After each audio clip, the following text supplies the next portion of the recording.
Hey everyone, Eric Watson here, freelance writer, player, games writer, Verge recorder videos, and a tabletop role-playing aficionado. Welcome to the Monday edition of Bikely behind the scenes DM-only live stream, Crafting the Deep, in which I build, write, and prepare for our next session of Call from the Deep. Let me slow down for a second. If you are playing characters Gottwald, Mock, Savra, or Toril, this stream is not meant for you, because it will be full of spoilers. The rest of you are always welcome. We stream our D&D sessions live on YouTube every Friday. You can join our official Discord server with a link into the description below. If you'd like to support the channel, please check out patreon.com/RogueWatson. Take that, closed captioning for our campaign. We use Roll20.net for streaming. I use OBS Studio. Hope all of you are well. It's a glorious Monday. It's about 1,002 degrees outside. But inside, we're prepping Dungeons & Dragons. And the party has been split again. Why do they do this to me? I mean, I do like it when they split the party, but 2 fucking dungeons in a row, they've split it to where it's like, okay, I'm gonna go do the dungeon, and the rest of you are gonna wait outside. Well, although in the previous one, it was y'all are gonna finish this fight, and I'm gonna go explore this dungeon. This one is 2 of us are gonna go explore the dungeon, you 2 wait outside. That is not really splitting the party. Now, they're doing scouting and reconnaissance, but at least so far, they seem to be going pretty, like, deep into this dungeon, which I was not expecting, y'all. I was expecting this to be a normal dungeon crawl. Do they really not have, like, underwater options? I know Savra's role-playing that she doesn't like water, which is fine. But, like, they're gonna have to go underwater a few times here. Gottwald, I think he said he had potions of water breathing, right? He has 3 potions of water breathing. So that's an hour each. That's enough, I think, without even using any kind of other magic item effects. I think he has armor, but it gives him a swim speed, maybe, and not anything else. Savra has the air bubble, which technically they can all use the air bubble thing. They can, like, spread them out, and as long as no more than, like, a 10-foot room or something, they can use those air bubbles if they need to. She uses it as a personal bubble. Oops. I don't know if she's got any other water breathing abilities. Like, yes, these are the 2 characters that have the best water breathing, and it's fine for them to scout ahead. But now I'm like, well, crap, do I need to, like, come up with encounters for Gottwald and Savra to deal with on the ship?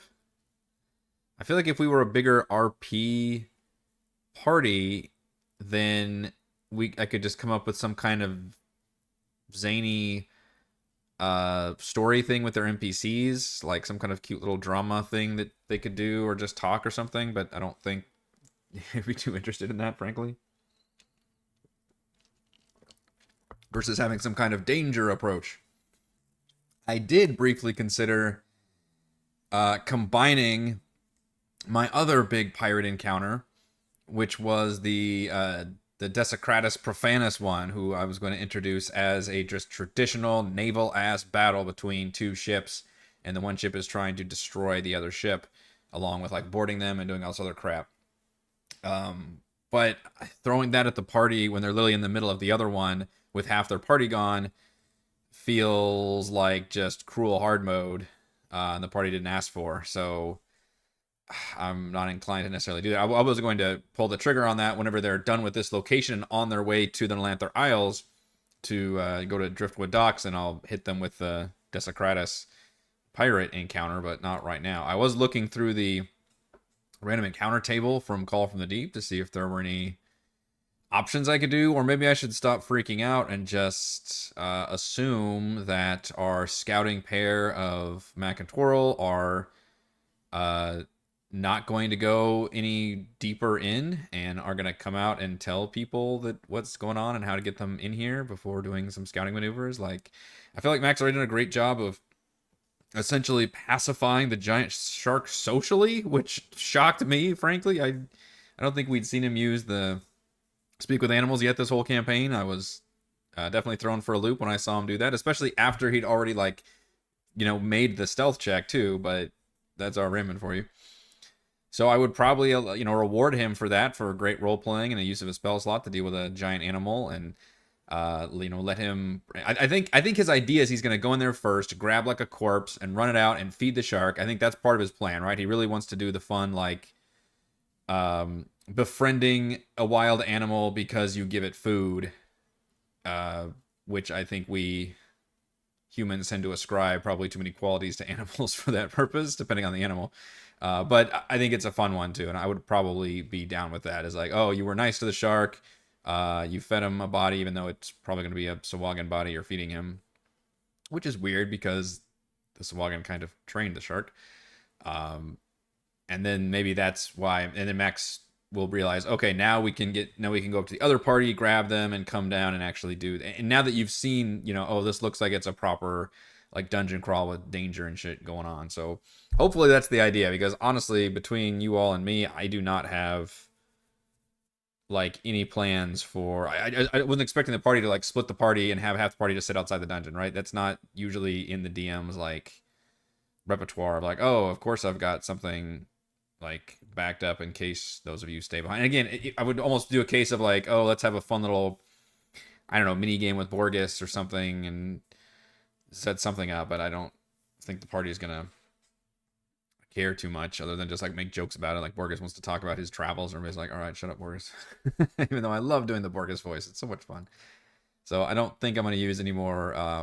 I shouldn't have to use any more random encounters, frankly, for this campaign, because all these, the Desecratus one will basically be a big encounter that the party can deal with, which we could talk about that one, or we could still talk about Narina. I think I'm kind of done with Narina. The problem is we didn't really make much progress last session. That freaking combat encounter with the Stormbane took up so much time that we didn't really do much in Narina. We just got to do the shark. We got to arrive here, and then we made it past the giant shark. So really, like, we're one room into this dungeon area, so no changes have been made since last time, where I've got the Sahuagin bodies, I've got the trap set in the hallway. I did block the doors. You can see I made that much progress. I put some little coral growths here and tried to like spread it out to make it a little bit more natural in some areas. We've still got the sarcophagi in the western room here with some loot. I did come up with a cool spear gun item that I will probably reveal to you all when it actually gets looted, but there'll be some nice stuff for the party to get there. Although they did get a good haul from the last dungeon as well, but it was pretty much all for Gottwald, so this one will be a nice one for Mac, and then really anybody can use the circlet that's going to be in there as well. And I'm really throwing a lot of stuff at the players that don't require too much attunement, which I think they are also going to appreciate quite a bit. Send Borges and the Tritons down to assist Mac and Twirl, and give Sovereign Gottwald the other crew and the other captain, and throw the other captain at them. Split up the NPCs among the players.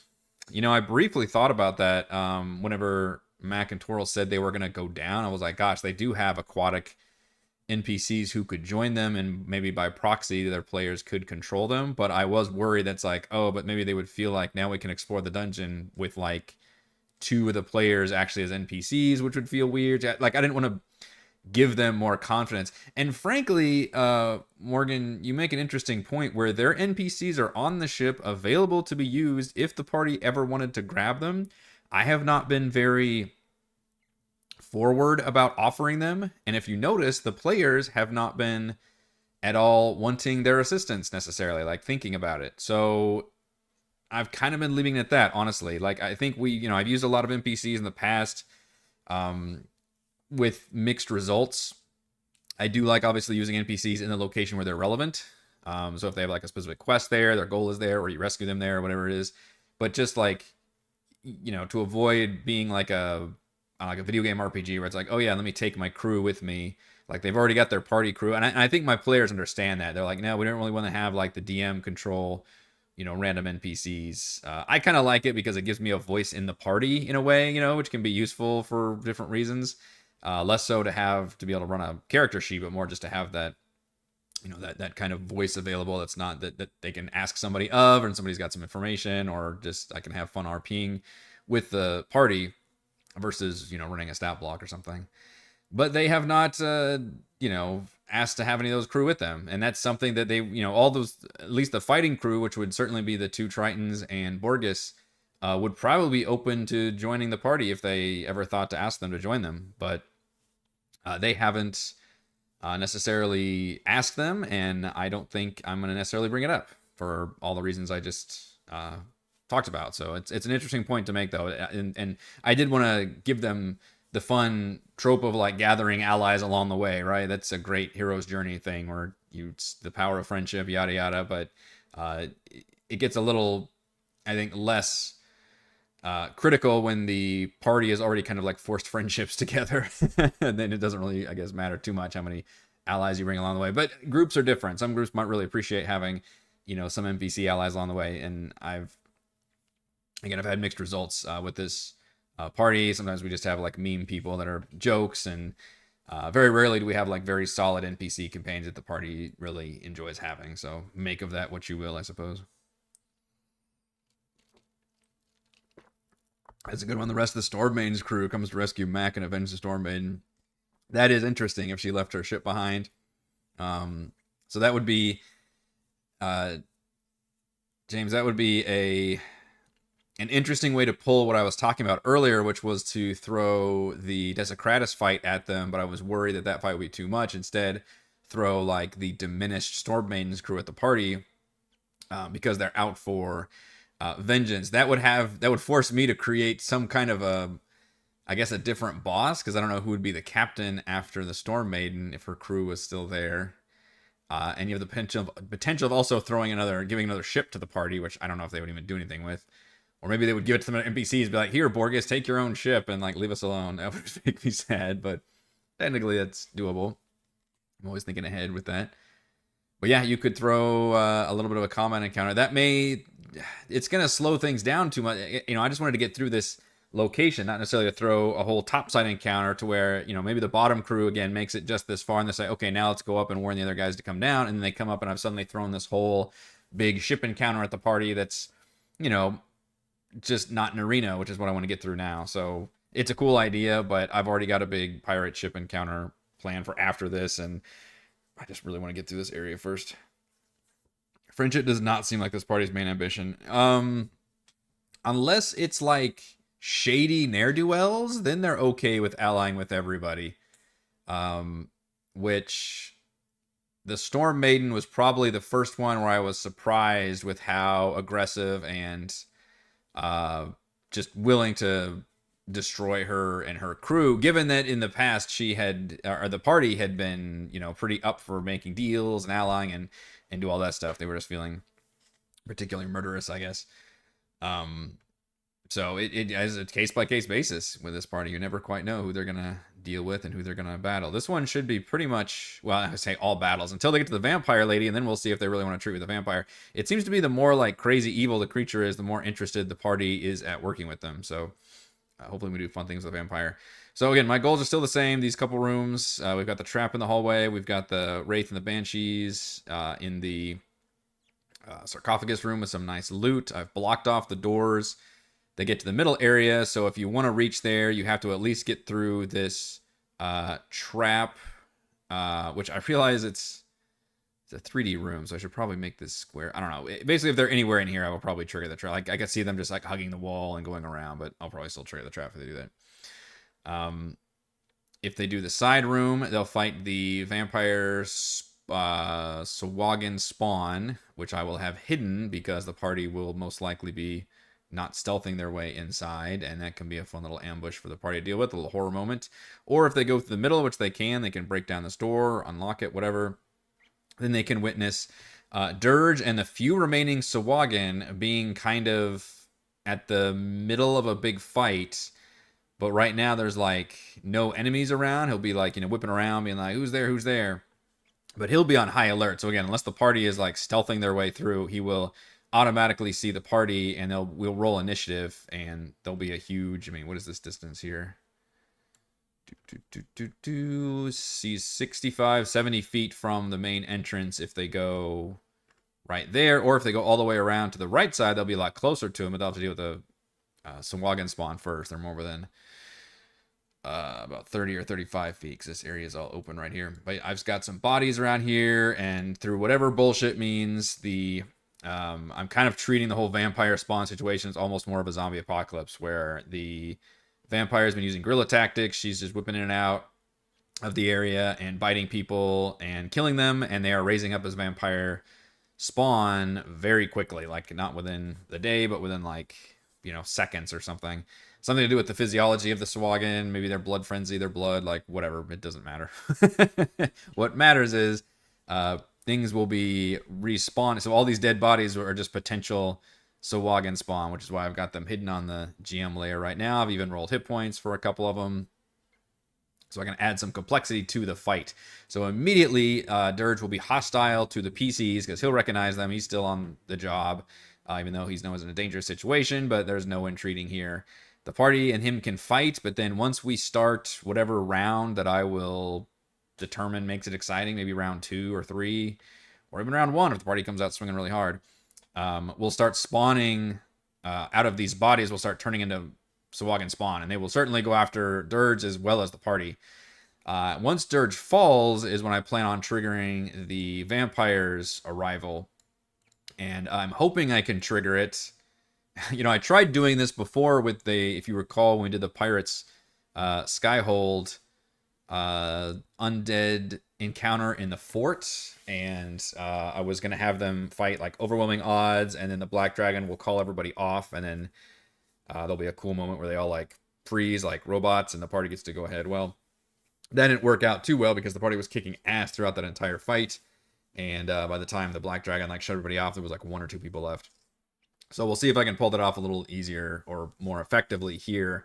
Maybe I can always just bullshit my way into spawning more Sahuagin spawn, where it seems like it's gonna be a real nasty threat for the party, and then she'll show up, she'll shut them down briefly, and because she's controlling them, and give the party a chance to explain themselves. She hates Sahuagin, but she doesn't quite know what the party is doing here. If they loot the sarcophagi, then she will recognize the merfolk shit, because I'm kind of changing her backstory and making it so she is a merfolk that's from the area, so she will not be taking kindly to the party looting her stuff, but she may accept like trade or somebody. I'm willing to not have to have her fly into some kind of combat rage. I'm still willing to have a cool RP scene, but I definitely want to flaunt her as a very powerful character who's very confident, and if the party does not treat her with respect, then she will definitely attack the party. And I think I'm going to keep all of the gargoyles hidden until we actually, if we do have a common encounter with the vampire, then it'll spawn all those gargoyles in addition. And I don't think there's any actual reward for taking her down, which is kind of surprising. Maybe she's got some treasure on her, but I think her actual like sarcophagus, which is up here, doesn't. Oh yeah, she's got Quipper's swarms too. I can do that, but I don't think she had anything specifically in her area. I think all of the treasure is basically up there in the sarcophagus, which is kind of weird because they can loot it and then get out of here.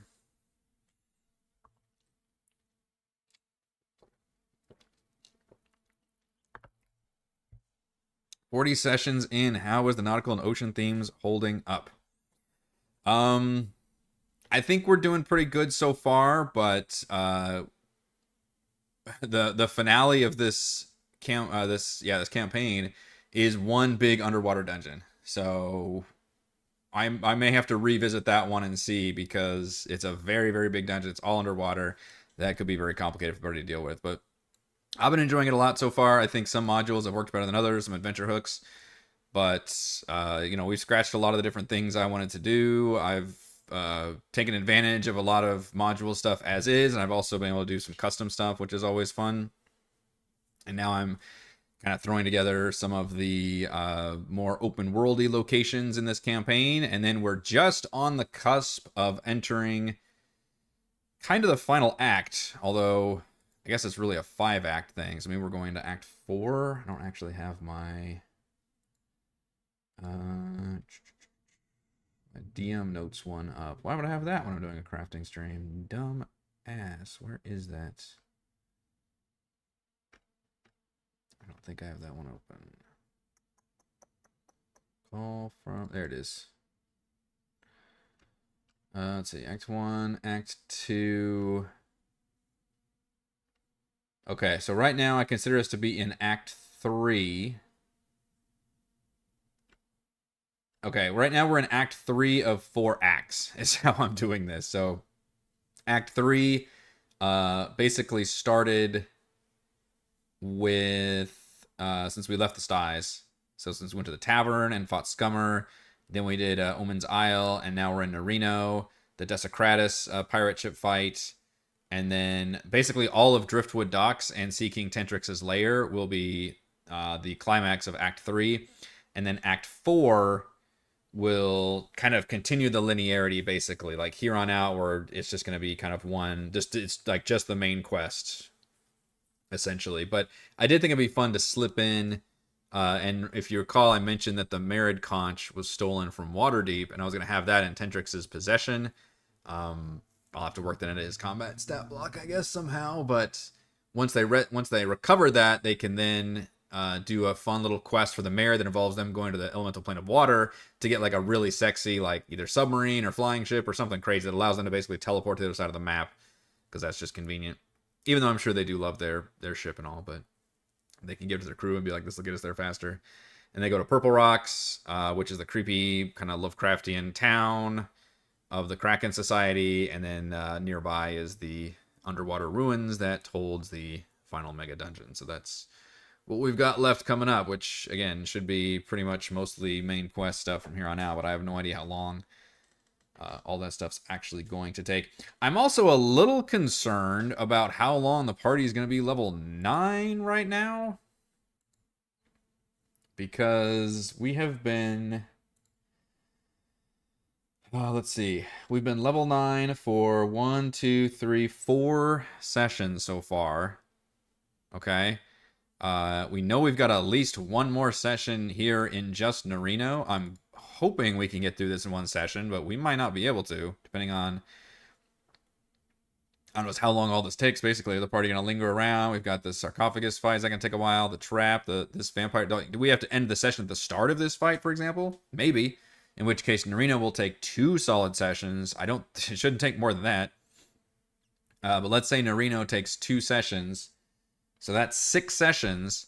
And then we're finally getting to Driftwood Docks and Sea King Tentrix, which is what was the level 9 content. Like, I added 6 sessions, which I didn't expect necessarily, before we even got to the, like, designed for level 9 content. And then how long is that stuff going to take? I think the most we've ever done is 7 sessions, I want to say. No, sorry, we did go 8 sessions at level 7. That freaking Sahuagin Stronghold, the final enemy, was so long. So there is precedence for going 8 sessions, but that would mean, like I said, we're probably going to look at 6 sessions before we even get to... Oh, God, we haven't done Desecratus Profanus yet. Fuck. So if this takes 2 sessions, that's 6. If Desecratus takes 7, then we're at 7 sessions at level 9 before we even make it to Driftwood Docks and Sea King Tentrix, which are dungeons that are going to take multiple sessions. Like, I think I have to level them up again. It's just been too many sessions. I think I kind of threw my pacing off a little bit. I really expected these to go a little quicker than this. Right? I mean, you've done 4. This one's got to take probably 2, unless they just beeline their way to the end, which they could. I know, that's what I'm thinking. Now, granted, Jason, and a lot of folks may not know, we generally have pretty short sessions, right? Compared to a lot of D&D parties, we kind of average probably closer to 2 hours if you really cut out the fact that we're never starting on time kind of a thing. We're probably looking at between 2 hours and 2 hours and 15 minutes worth of D&D, which is a relatively short session compared to a lot of D&D sessions. But yeah, I don't try to make it so we go that long, and gosh, that's really going to be a lot of sessions at the same level. And I don't, we've done Milestone for so long now, I try to just keep it paced kind of on a per session basis. And we've been doing between, let's see, I have precedent for this. We were level 2 for 5 sessions. We were level 3 for 2 sessions. We just did the one, I forget the name of the salvage operation. We were level 4 for 5 sessions. We were level 5 for 6 sessions. We were level 6 for 5 sessions. We were level 7 for 8 sessions. That was the final enemy dungeon. We were level 8 for 6 sessions. Somebody did the math of all that real quick. The problem is that level 3 is going to screw everything up. At 2 sessions level 3. But we're probably, the average is probably like 5 point something. So yeah, I think probably after we do the Desecratus fight, I think I'm gonna have to level them up. You can't really measure advancement by sessions. A session be half a dungeon or only one room. Yeah, it could be. But I think it's a decent barometer. Also, I would argue, Sylvan. Especially once you get into that many sessions. I mean, yeah, you got to play it by ear. Like, what has the party accomplished since then? What kind of things have they overcome? You know, the problem is D&D 5e also doesn't have built-in, like, at least I don't think, somebody correct me, like quest advancement experience, you know, or how long, you know, because everything's just in terms of killing monsters. But what happens when you just, like, do a thing that doesn't involve killing a monster? You know, that's going to be worth something. So, I don't know. It seems like just looking at, I mean, if we look at Driftwood, the problem is I'm going to have to change these maps too. Driftwood Docks, which is an area where I believe the party are supposed to come in and park their ship and then get on a rowboat or something. I'm still trying to confuse how that works. I don't think they're supposed to make their full ship through in here. But there's a bunch of enemies and stuff. They could get through here socially, technically, so that could just be like a session, or it could be a big combat fight. Tentrix's floating lair, which I probably will redo this map as well, similar to how I redid Nerino. Not I doing it, but using it for a map and then kind of moving rooms around and stuff. I mean, this is kind of a full dungeon area as well. It's a big enemy pirate stronghold that, again, could be half social, but could also be a big combat encounter.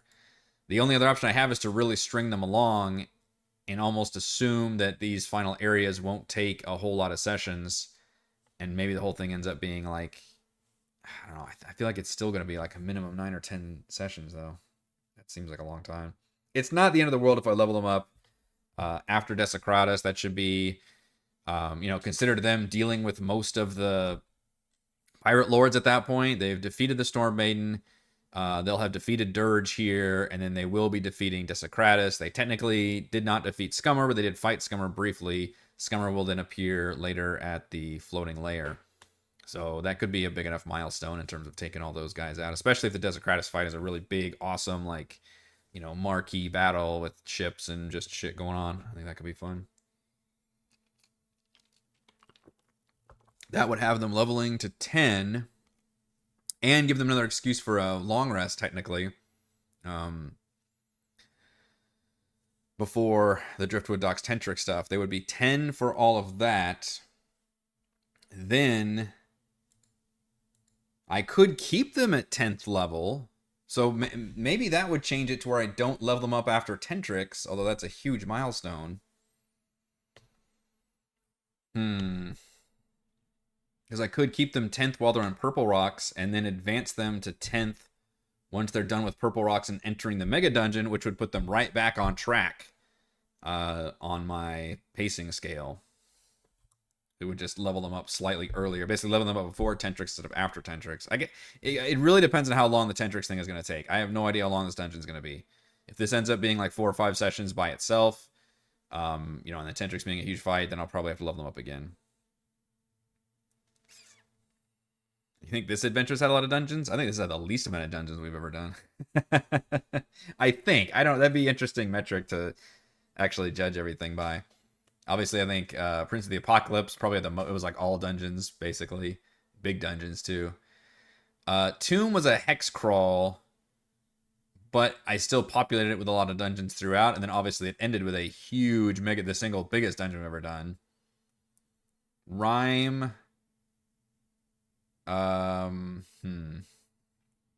That's actually a tricky one to think about. Rime had a few dungeons. What do we consider a dungeon? Just like any dangerous area that's a couple rooms deep. It's kind of what I would consider it. Caves of Hunger is obviously a mega dungeon. Ithrin is a lost city that almost functions as a dungeon.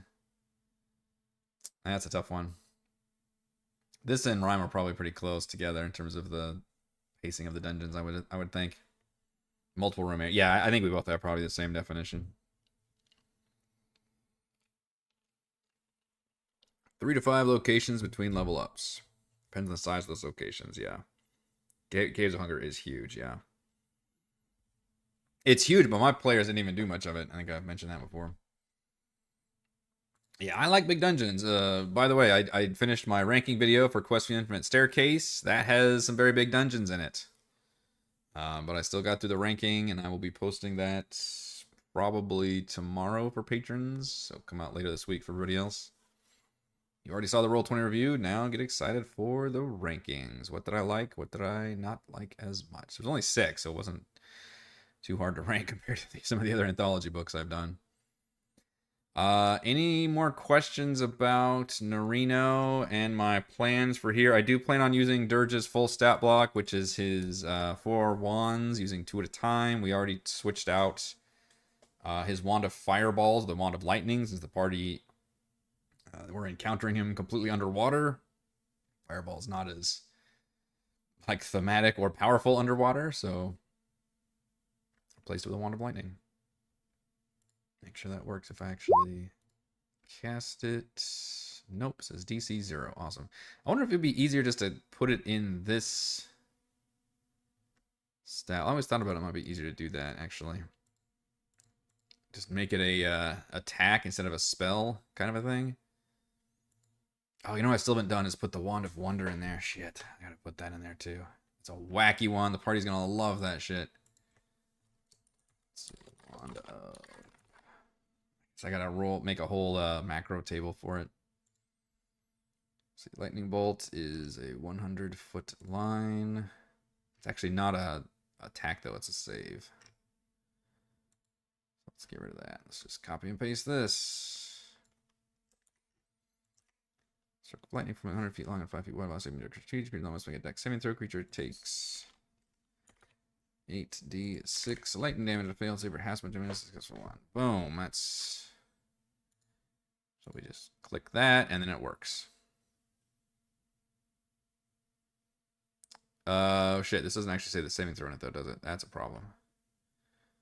That's why. So how do I know what his save... Okay, there it says save DC 15. Okay. It's in its stat block. That's pretty fair. I'm glad I checked that. I would have been like, oh no, DC 15 dex saving throw. Okay. He's also got Hold Person, which is a Wand of Binding. That's this one. Don't know how... I assume he can only concentrate on one spell at a time, though. So technically... what is it? Is Fear concentration? And the Binding's only one target. Yeah, Fear's also concentration. Okay.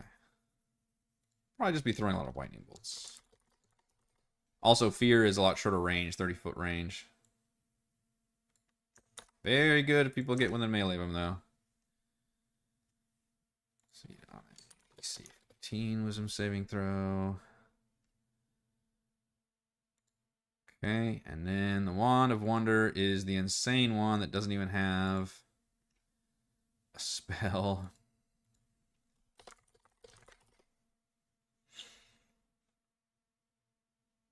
Running Rhyme for the second time last week. I know a lot of folks run campaigns multiple times. I don't know if I could ever do it. I feel like once I've run a campaign, that's how it canonically goes. I can't put myself back in the shoes to run it again. I don't even think I'd want to run like Lost My Defend over again. For like, even for like a completely different group, it just doesn't even really appeal to me. I always gotta try something new. But I can see the appeal being like, oh, I already know how things go. It's more comfortable and all that. But like, I don't know. I want to try something new. Wand of... I know I'm not going to count charges for these freaking wands. Oh my goodness. I guess... what's the best way to do this? Wand of Wonder. Use action, expend one charge. Target within 120 feet. Target be a creature, object, or a point in space. Roll D100 and consult the following table to see what happens. the spell cause you to cost a spell. The spell save is DC 15.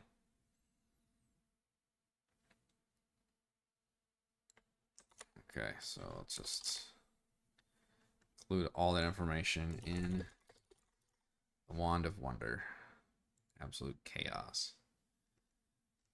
So macro wise, I don't actually remember how to do the macro. I just always copy and paste a macro that uses what I need it to use. So I'll actually make it a table first. Table is going to be called Wand of Wonder. Players cannot roll from the table yet, although I'm sure they'll get their hands on it soon. Alright, so you cast slow. Weight is 1, 2, 3, 4, 5. That's a 5. Add item. Cast Fairy Fire. You know, the troll thing is, I have to just look up all these spells, but most of these I think we know about. 6, 7, 8, 9, 10 is 5. This is how you do this, by the way, if you want to make a table. You are stunned. 11, 12, 13, 14, 15 is 5. Item, cast Gust of Wind. Looks like they're all 5. 20. No, it doesn't matter the order that they're in. You cast Detect Thoughts. For 5. What does it stop being 5 pretty soon? You cast Stinking Cloud. My wife's gonna fucking love this item so much, I can already tell. 6, 7, 20, 29, 30, still 5.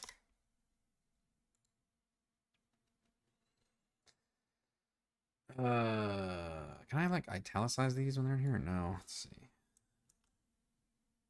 No, I cannot. Okay, it's fine. Heavy rain. What does that mean if you're underwater? Watch that one that I get underwater. So 31, 32, 33. That becomes a 3 weight. Looks like all the next ones are 3. 2, 3. Ironically, it'd be really funny if you did the Wand of Wonder to cast Lightning Bolts. One of the few things you can do. Shit, 37 to 46. 7, 38, 39. 7, 38, 39, 40, 41, 42, 43, 44, 45, 46. That's a 10? You have a 10% chance to cast Lightning Bolt randomly? Okay. Butterflies. 7, 40, 49 is a 3. You enlarge the target as if you did enlarge reduce. That's a 3. You cast darkness. 54, 55, 56, 58. That's a 5. Grass grows on the ground. How thrilling. 9, 60, 61, 62. That's a 4? 59, 60, 61, 62. Huh.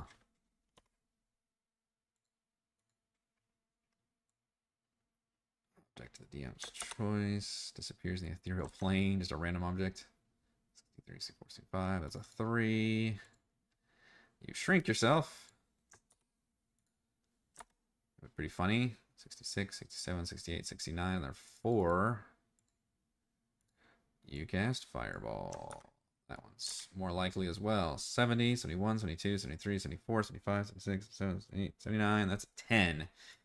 So you have a 20% chance when you're using the Wand of Wonder, by the way, to cast either Lightning Bolt or Fireball. 10% of each one.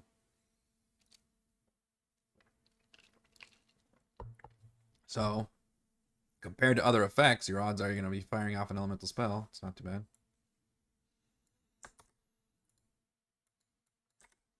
Cast Invisibility, 80, 81, 82, 83, 84. It's 5.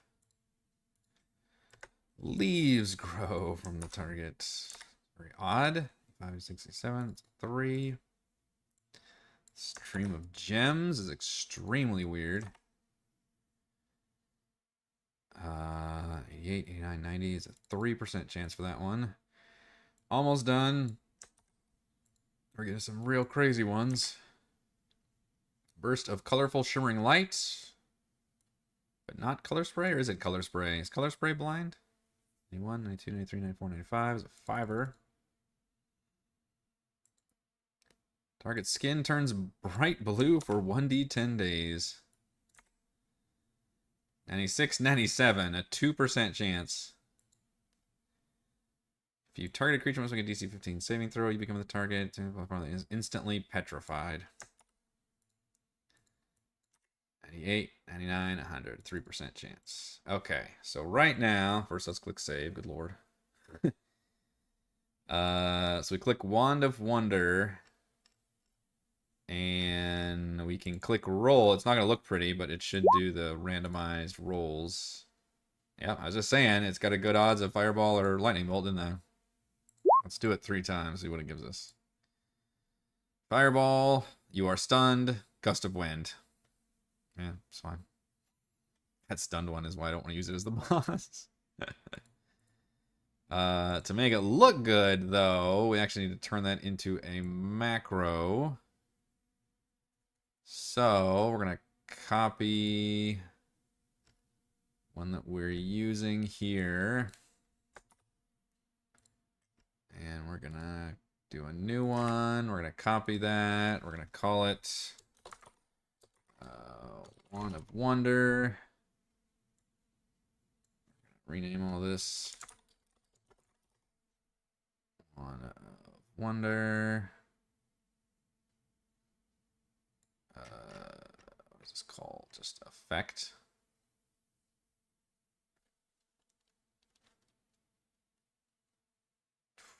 It's just a table, right?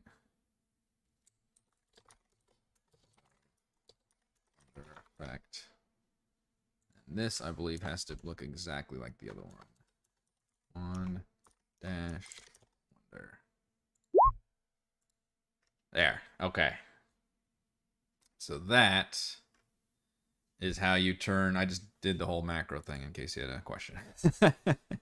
So now we've turned that table. We created a macro that then pulls from the table and makes it look more attractive. So now players can go to their macro, and I'll have to add it, give it visibility to the players, which I'll definitely forget to do that once they have it. But then they'll be able to cast it from there. Look at that. It's Fireball and Lightning Bolt. You got pretty good odds. Although if you've got a Wand of Lightning Bolt, you'll probably just end up using that more than this one. Oh, look at that, James! You got your animal, summon animal randomly. I don't have a macro for that. I probably could do one, but the odds of that appearing are not great. I could just have the player roll a random D100. See what it gets. They'll probably enjoy that more than just clicking on the table. But this one is useful because you can pull it up, and I think it's more fun to have that be just visible and get that instant effect from Roll20, but still having the players feel like it is a random effect, right? And you saw me entering all the weights, that's what the weight means, is like how often essentially that entry appears in the table. So that's why you just want to count however many numbers, dice numbers, whatever it can appears on, and that's the weight of the thing. So yeah, that's our Wand of Wonder table. We've got it. We did it, everybody. We got the Wand of Wonder in there. So clicking on this isn't going to really do anything versus me clicking on the macro table and then having that Wand of Wonder effect, which I'll be very careful not to use that too often in the fight, but maybe just often enough that the party can see it in action, I think. I know, yeah. You just literally just summon like a rhino and elephant just underwater, just immediately start dying. Like, it's so fucking dark. And it says, I don't think it's like magical or even under your control. It just appears and acts like it normally would, which it would be just freaking out, I would assume. It's fucking dark. Fun stat block, though. Fun idea to be able to do multiple. I don't think he can concentrate on more than one, so I gotta be careful about the Binding Fear combo. But obviously, they'll be shooting out lightning bolts like every turn is pretty fucking crazy when you think about it, especially from that distance away. So the probably the best combo would be lightning bolt. I should call it lightning bolt, shouldn't I? Is lightning bolt and binding. That's the easiest thing you can do it at range, because I believe binding. Oh, I should actually say the range on there. That's a good point. Binding is 60 feet. So humanoid you can see within 60 feet. Okay. Because that one works at 60 feet, and lightning bolt works at 100 feet. One to fear, though, is a 30-foot cone, so that's a much more limited range. And then Wonder actually has the best range, 120 feet, but you don't know what the fuck's going to happen with that. I could end up shrinking myself or, yeah, summoning a Rhino or doing something insane. So probably the top two are my go-tos. And once I get people in melee, if I do get people in melee, we can unleash the fear. With the caveat that I don't believe he can concentrate on both the binding and the fear effects. So, fortunately, one would override the other. I also gave him just a crap ton of hit points, too. I want to paint him as being afraid in that situation, but I don't think I'm actually going to give him the feared condition. Because frightened is kind of bad. Although the source of his fear won't be in sight either, so it's weird. He's like, if the vampire appears during the fight, which I don't plan on having her, then I think he'd have the frightened condition, but he's basically be getting over the frightened condition, I guess, once the party show up. So definitely one of those things where, like, this is all scripted to happen when the party arrives, no matter when the party arrives. I mean, he could, but he's already pretty broken, right? He's attuned to 4. He's attuned to 4 wands and can trigger more than one. he can do 2. Let's see. Yeah, up to 2 wands, triggering the effects of them simultaneously. Gosh, that's pretty crazy. If you have the bind, then you're paralyzed. Doesn't paralyze fuck you up pretty bad for like save purposes?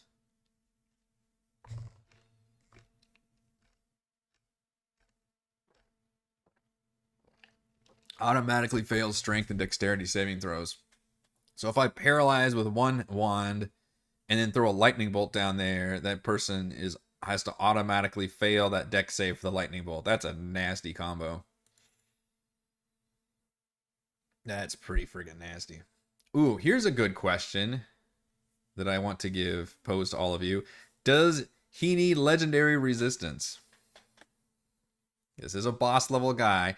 I did not give legendary resistance to the Storm Maiden, interestingly enough.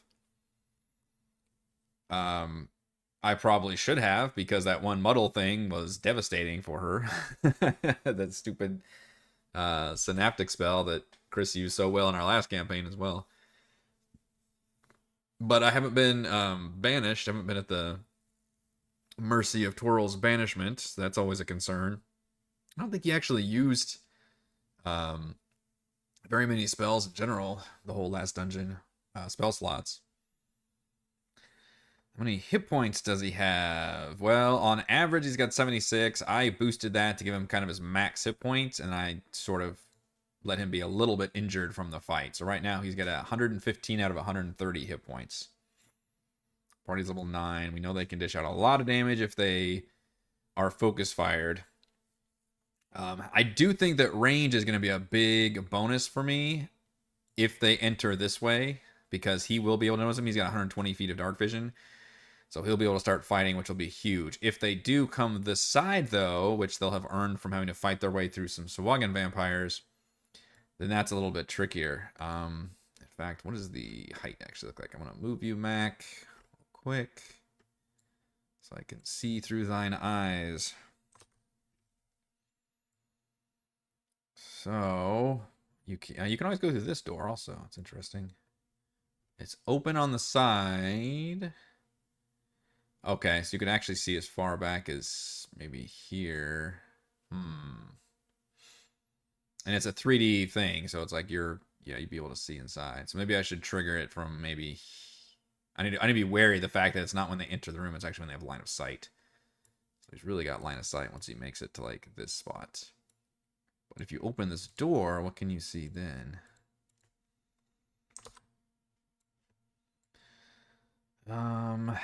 Actually, our visibility is not great. You probably have to move through the door. Then you can see everything. Okay.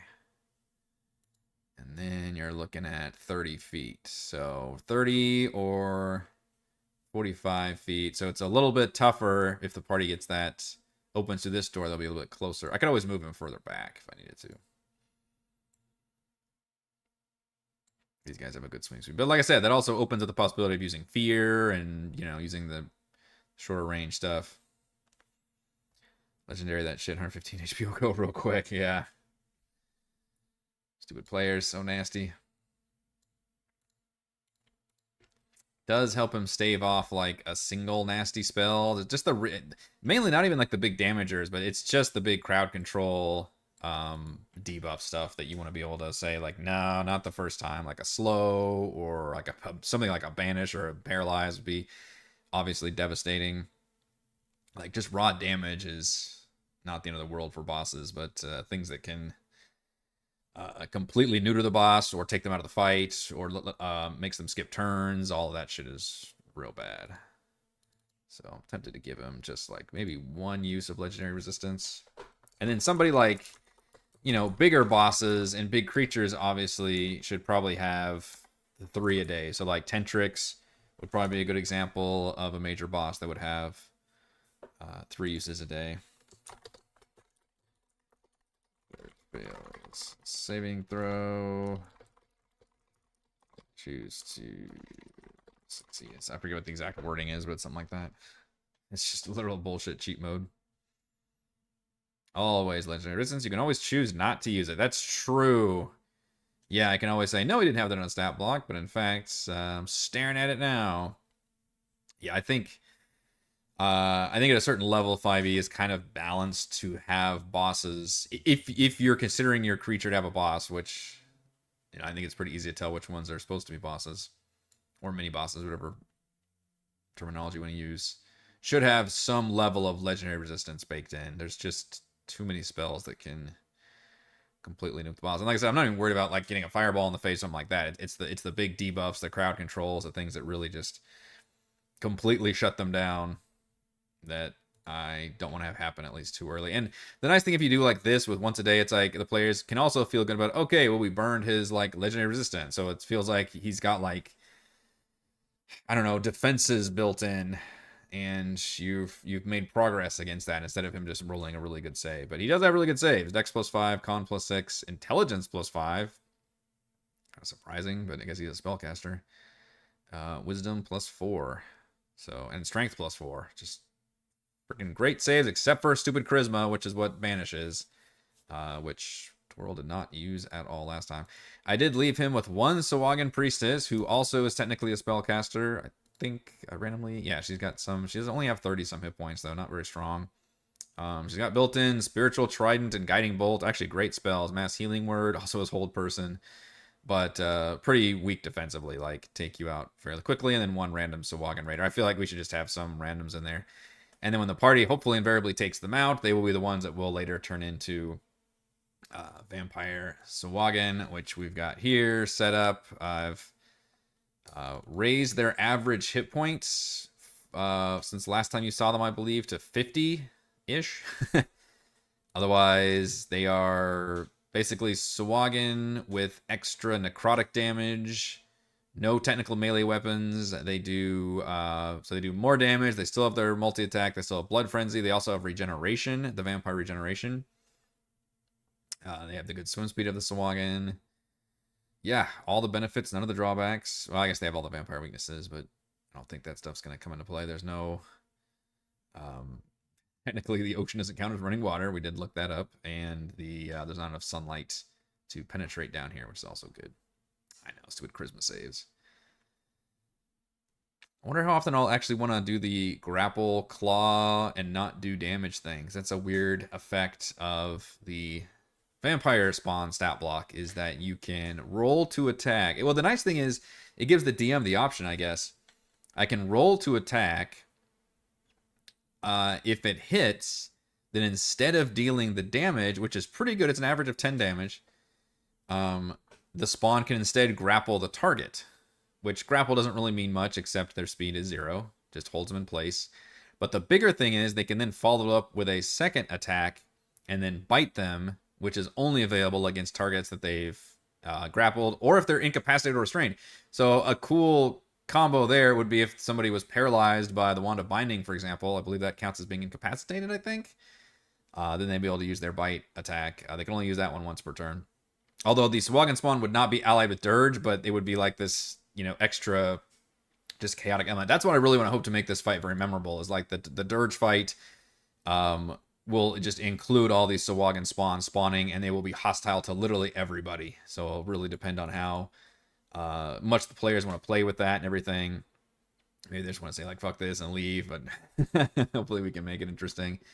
The bite attack does more damage and reduces the player's hit points equal to the amount of necrotic damage. I think full-blown vampires get to heal. Or no, and these do also. The spawn regains hit points equal to the necrotic amount. Yep. So pretty cool. However, one interesting thing is I think you would be able to choose, for example, if your first claw attack misses, then you do the second one would be a claw attack because you wouldn't be able to bite, right? You'd have to claw. And if your second claw hits, then I would probably choose to do damage versus grapple, unless the party person was in a specific situation that would make grappling interesting. Just because I feel like that the Sahuagin would immediately get focused down and killed and all that, and then I just, and I spent their turn just grabbing them, in other words. Whereas if I clawed and successfully hit them with the first attack, then I would choose to grapple instead of dealing the damage, and then I would get the chance to bite, even though if they're just grapple, you don't have advantage in anything. You just have a follow-up. So it's still kind of a risk there. But let's say my first attack, claw, so 17 is not nearly enough to hit half the party, unfortunately. Gottwald and Twirl are both very tanky, although Gottwald may be wearing his Speedo armor. This would be enough to hit a Mac, I think. So let's say that does hit. Then I would go ahead and roll, or no, then I would choose to not deal damage. So I would just do that. And then I would choose to bite. Ooh, and then I roll a 23, which is a successful bite. So then I would deal 14 damage. Maximum hit points would be reduced by 9. And this creature would technically heal 9 hit points if they were injured. So pretty effective. So let's say if I did claws and the claws missed, which they probably would here. This is a 14. Then I still don't obviously do damage because I missed, but then my second attack would have to be claws. This is actually great following my terminology. And then an 18, let's say, does hit. Then I would probably choose to deal damage with the claws versus just grapple, because then I'm grappling and we're assuming I'm going to be grappling for the entire round to the player's next turn, which if I think I could do that would be worth grappling, but I think it'd be more worth it to just hit the attack button. Yeah, and then I just did 13 necrotic damage. So I think that's probably I think that's the strategy that I would do going into it. Obviously things could change. Technically they could grapple and then move the party around, but there's no like dangerous terrain or anything in here. I don't know how tanky they are. I did jack up their hit points a bit, but AC of 14 is not very tanky, I don't think. And these vampire spawn, by the way, are not nearly, or you're talking about the original vampire spawn, are not nearly as strong as a baseline vampire spawn also, because I figure Sahuagin are not as strong as people, I guess. Yeah, vampire spawns are crazy. 82 hit points for CR5 is pretty damn high with a 15 AC. So these guys have not nearly as many at 50 hit points, because again, more like I'm thinking a minion. But I did keep their multi-attack with their +6. So it's really the best of both worlds, right? They have all the offensive capabilities of a vampire spawn, but I reduced their hit points and slightly AC, I guess. I think the saves and stuff's about the same. Damage resistance is the same. Actually, Dark Vision's only 60 feet for vampire spawn, but I'm going to keep their Dark Vision of 120 because I think that's what Sahuagin get. And obviously Sahuagin have the swim speed.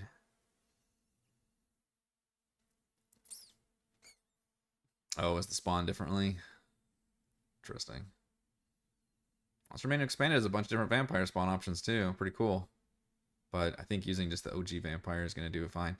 I actually was looking at the Cobalt vampire spawn as a inspiration to draw my own Sahuagin vampire spawn into. So if they do end up skipping this entire right room, then we'll definitely be seeing the vampire spawn in the main room anyway. So hopefully, Mac's idea is to get the body, feed the shark, and then go up and tell everybody else, hey, let's come down here. This is a full-on area, and I've also pacified the shark, so I can at least get us inside this dungeon. That way, the player will feel very good about, successfully scouting ahead and getting past an obstacle, which is awesome. And then we get the rest of the party down here and actually have a traditional dungeon crawl, albeit with a underwater setting. And yeah, I think we'll probably expect this place to take 2 sessions. Probably expect a Socrates to take 1 full session, which we can talk about that probably on Thursday, because at this point I don't know what else we need to talk about for Nerino. And then I think I need to seriously look at probably leveling the players up after that before they actually go to Driftwood Docks and Tentrix, because that'll have been like 7 sessions at level 9, so it's a bit much. But that is going to do it for this Monday edition of Crafting the Deep. If you enjoy the content, as always, please check out patreon.com/Watson. Shout out to platinum patrons Joe, Will, Thomas, Dan, Brandon, Xenocide, Eclectic, Roleplay, Roll, Christopher, Corey, Big Nut, John F, John L, Tyler, Nathan, Kev Chrisley, Counselor, Andrew, Dell, The Reldron, Stephanie, Patrick, Jason, Ismail, Amat, Lumpy Spuds, Shiny, Warden, Harold, Eudemonia, LLC, Jamie, Reese, Tom, and Lucius, and gold patrons RPG, Papercrafts, Pretty Boy, and Yuma, The Lizard Lounge, Jerome, Nathan, Fastica, Scott, Refus, Karen, Jerry, Glenn, Marcus, Mark. Thank you all very much for your support. We'll see you next time.